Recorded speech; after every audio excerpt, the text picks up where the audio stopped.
Hello friends, welcome to Autoview 360. இன்றைக்கி நான் இந்த வீடியோவில் என்ன காமிக்க போகிறேன்னா, காரோட ஏசி ஃபில்டரை எப்படி வீட்டிலே க்ளீன் பண்ணான்னு காமிக்க போகிறேன். இதுக்காக டேஷ்போர்டுக்கு கீழே இருக்க அந்த ட்ராவை வந்து நீங்கள் ரிமூவ் பண்ணணும் ஃபஸ்ட்டு.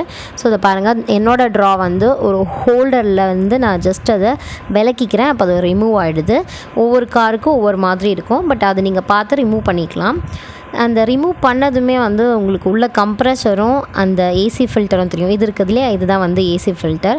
ஸோ இதை எப்படி ரிமூவ் பண்ணணுன்னா, ஒரு சின்ன கேப் இருந்தால் ரிமூவ் ஆகும். அதனால் நான் என் ஃபிங்கரை யூஸ் பண்ணி ஒரு ப்ரெஷர் கொடுத்து ஒரு கேப் க்ரியேட் பண்ணிக்கிறேன்.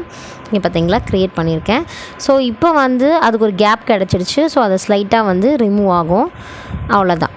ஸோ ஒன்ஸ் வெளியே வந்துடுச்சுன்னா நீங்கள் ஈஸியாக வந்து அதை ரிமூவ் பண்ணிக்கலாம். ஸ்லைட்டாக ப்ரெஷர் கொடுத்து தான் வெளியே எடுக்கணும். ரொம்ப ஹார்ஷாக அதை ஹேண்டில் பண்ணக்கூடாது. டெலிகேட்டான திங்.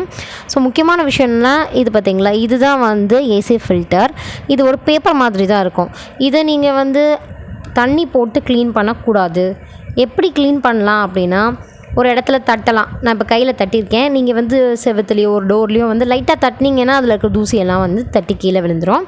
ஸோ இதுதான் வந்து பண்ணலாம். ஓகே, இப்போ எதுக்காக இதை க்ளீன் பண்ணணும் அப்படின்னு பார்த்தீங்கன்னா, நம்மளோட காருக்குள்ளே வர ஏர் பார்த்திங்கன்னா வெளியே இருந்து வர ஏர் தான். ஸோ வந்து அது ஃப்ரெஷ் ஏர்னு சொல்லுவோம் இல்லையா, அந்த ஏரில் வர டஸ்ட்டு பார்ட்டிகல்ஸ் எல்லாமே மிக்ஸ் ஆகி தானே உள்ளே வரும். அப்போ அந்த டஸ்ட்டை வந்து ஃபில்டர் பண்ணுறதுக்காக தான் அந்த ஏசி ஃபில்டர் வச்சுருக்காங்க. ஸோ பெரிய பெரிய டஸ்ட்டு திங்ஸ் எல்லாமே வந்து தட்டி கீழே விழுந்துடும். சிலதெல்லாம் இதில் வந்து ஸ்ட்ரக் ஆகிட்டு இருக்கும். ஸோ இது ரொம்ப நாள் நம்ம க்ளீன் பண்ணாமே எப்படியே வச்சுட்டு இருந்தோம்னா அது வந்து அப்ஸ்ட்ரக்ட் ஆகி அது வழியாக வர ஏர் த்ரோ வந்து கம்மியாயிடும். நமக்கு கூலிங் வந்து கம்மியான மாதிரி ஒரு ஃபீலிங் வரும். நம்ம உள்ளே வர ஏர் த்ரோ கம்மியாயிடும். ஸோ இந்த மாதிரியான டிஃபிகல்ட்டிஸ் ஃபேஸ் பண்ணுறது, நம்ம ப்ரீத் பண்ணுறதுமே வந்து இந்த டர்ட் வழியாக மிக்ஸ் ஆகி வர ஏர் தான். ஸோ அது நம்ம ஹெல்த்துக்குமே நல்லதில்லை. இப்போ எப்படி திருப்பி வைக்கலான்னு பார்த்துக்கிறேன். அப்புன்னு போட்டிருக்கு பார்த்தீங்களா, இந்த மாதிரி ஒரு பொசிஷனில் தான் அதை திருப்பி நீங்கள் இன்சர்ட் பண்ணணும், மாற்றி பண்ணக்கூடாது. ஸோ இப்போ ஸ்லைட்டாக அதை வந்து அந்த இந்த ஹோல்டர்லேருந்து எடுத்தீங்களோ அந்த ஹோல்டரில் நான் வைக்கிறேன். இப்போ வந்து லைட்டாக ஒரு தள்ளுனீங்கன்னா அது உள்ளே போயிடும். அவ்வளோதான், செட் ஆகிடுச்சு.